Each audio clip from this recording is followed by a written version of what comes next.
Gentlemen, you wrote a White House thriller. I gotta say, politics is so boring. Thank you. Thank you for trying to spice it up, you know?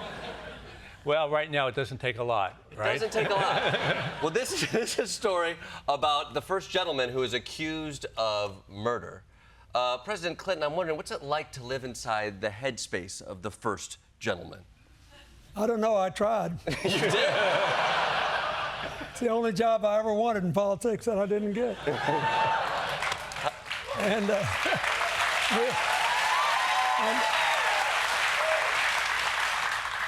It is a fun read. Yeah, and we do need a little break, honestly, I think. Well, you need a break, right?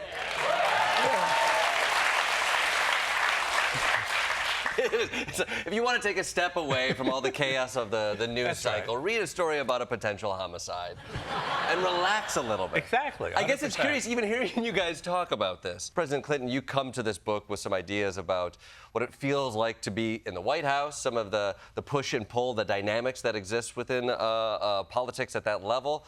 And James, you come into this, I'm sure, is it murder first? Is it story first? Is it plot first? It's always character first. It's always character But first. interesting with this book, and we agreed on it, about halfway through, it wasn't working.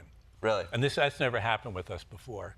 And he called up and he said, I don't like any of the characters. And I said, I agree. I don't either. Yeah. So we had to really go back and work on the characters. We agreed. This is but it's all third character book. for me. It's all character. But in the book, there is a solution that's proposed by the president.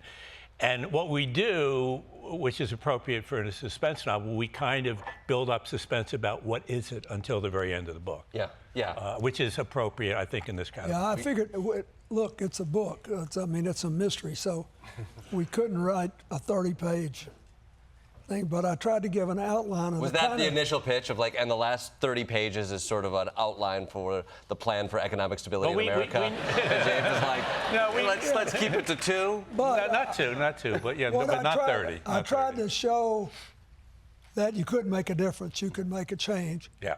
And we went through these 2 deep holes, so I don't expect anybody to be able to solve this in 4 years. I didn't expect President Trump to be able to. But you got to follow the first rule. First, if you're in a hole, stop digging. And then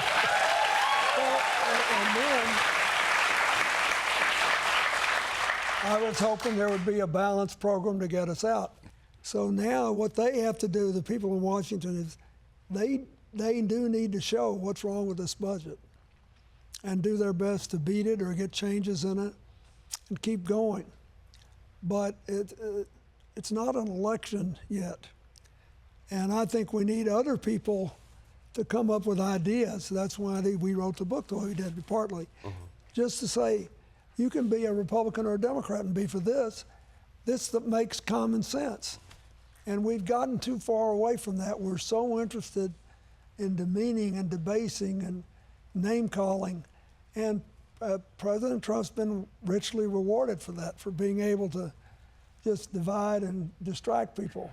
Yeah, I learned early on in terms of life lessons that skepticism is absolutely healthy and terrific, and cynicism is poison. Yeah, President Trump, whatever you think of the previous campaigns, did win that last election.